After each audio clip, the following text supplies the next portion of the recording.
Mr. Henry Nightmare, Haunted House. Written, narrated, and illustrated by the Neon Stories Project. The news of the inheritance arrived on a stormy Wednesday. Mr. Henry Nightmare, a man known for his encounters with the odd and eerie, received a letter stamped with an elaborate seal. The letter informed him of his distant relative's demise and his newly acquired property, a grand mansion on the outskirts of Serenity. Mr. Nightmare had never met his late relative, nor had he heard of him. Regardless, he felt a strange sense of obligation and curiosity. Packing a small bag with essentials, he decided to visit the mansion the following day. The drive to the mansion was quiet. The mansion stood on a hill, its dark silhouette cutting a daunting figure against the gray morning sky. Mr. Nightmare pulled up to the mansion's gate, a strange sensation of trepidation and excitement filling him. As he walked up to the mansion, he noticed the overgrown garden, the peeling paint, and the air of abandonment that cloaked the house. The front door creaked open under his touch, revealing a grand hallway shrouded in dust and time. His footsteps echoed in the silent house as he explored. The house was filled with antique furniture, dusty chandeliers, and walls adorned with fading family portraits. As he walked, he couldn't shake off the feeling of being watched. Settling into the house took less time than he thought. Despite the uncanny atmosphere, Mr. Nightmare felt an odd sense of home. As night fell, he retired to the master bedroom, the grandest room in the house. His first night in the mansion was interrupted by strange sounds. Soft whispers, distant footsteps, doors creaking open. At first, he dismissed them as products of an old house and his imagination. However, as the sounds grew louder and more frequent, he couldn't deny the chilling truth. The mansion was haunted. The realization didn't scare Mr. Nightmare. Instead, it piqued his curiosity. After all, he wasn't called Nightmare for nothing. Thus, he decided to unravel the mansion's spectral mysteries, promising himself to put the restless spirits to rest. The next morning, Mr. Nightmare started his investigation. He found the mansion's library filled with old books and diaries that once belonged to his relatives. As he leafed through a diary, he discovered entries describing frequent encounters with ghosts. The writer seemed to have known these spirits personally, which suggested that these entities were part of his late relative's daily life. Further exploration led him to the mansion's attic. Dusty trunks, broken furniture, and family heirlooms were scattered around, creating an atmosphere of forgotten times. In the corner, he discovered a collection of old photographs. Upon closer inspection, he noticed faint apparitions captured in each photograph. As night fell, the mansion came alive with spectral activity.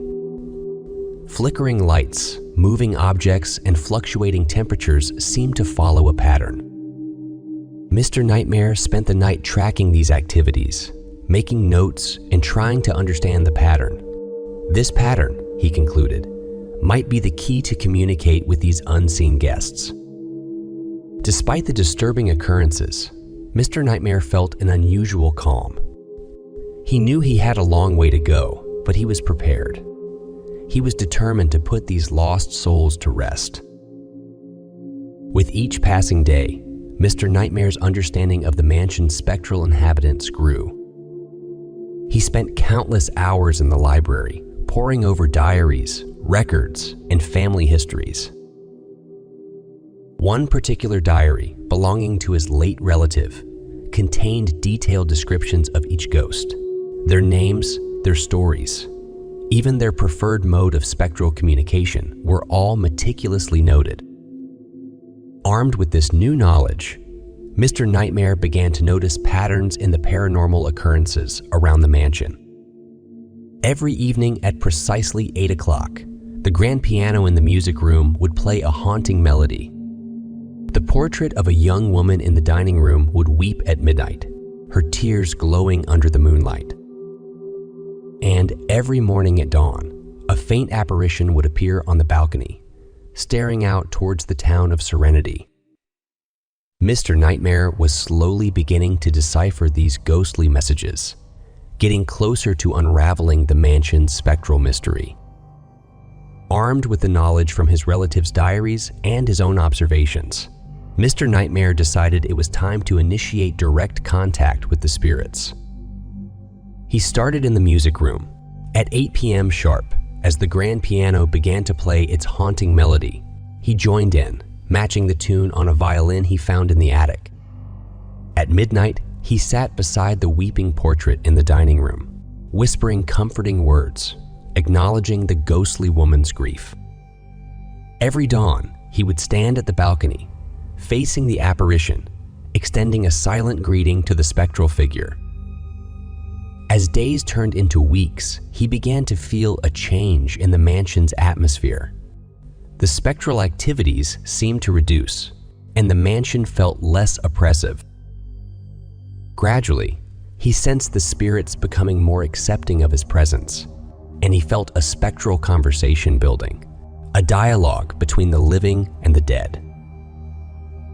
Determined, Mr. Nightmare began the process of lifting the curse from each spirit. He started with the musician's ghost.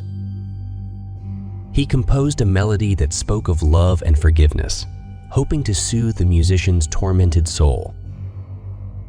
In the dining room, he placed a bouquet of roses, the woman's favorite, by the weeping portrait, symbolizing the love she never received in her life. For the soldier, he organized a small ceremony at dawn, saluting the lost hero, symbolizing the town's recognition of his sacrifice. Each gesture was met with an increase in spectral activities initially, but then a calming silence would follow. The mansion gradually started losing its oppressive air. It no longer felt haunted, but rather it felt peaceful, almost warm. The grand piano fell silent, the portrait stopped weeping, and the soldier's apparition stopped appearing. Mr. Nightmare could feel that the spirits had found their peace and crossed over to the other side. He stayed in the mansion for a few more days, feeling more like a caretaker than an investigator, ensuring that the spirits had indeed found their peace. Finally, as he left the mansion, he looked back one last time at the grand structure that had housed such tragic histories. He knew that the mansion was now just a house, not haunted, but full of histories and memories. Thank you for listening to this story till the end. We are still experimenting with this format, so your feedback is highly appreciated. Please give us your feedback by liking or disliking the content. And even better, share your thoughts in the comments, letting us know what you liked and what didn't quite resonate with you. Also, tell us what you would like to hear in the next scary story. You can vote for the comment that suggests an idea you liked the most. We write scary stories based on your requests.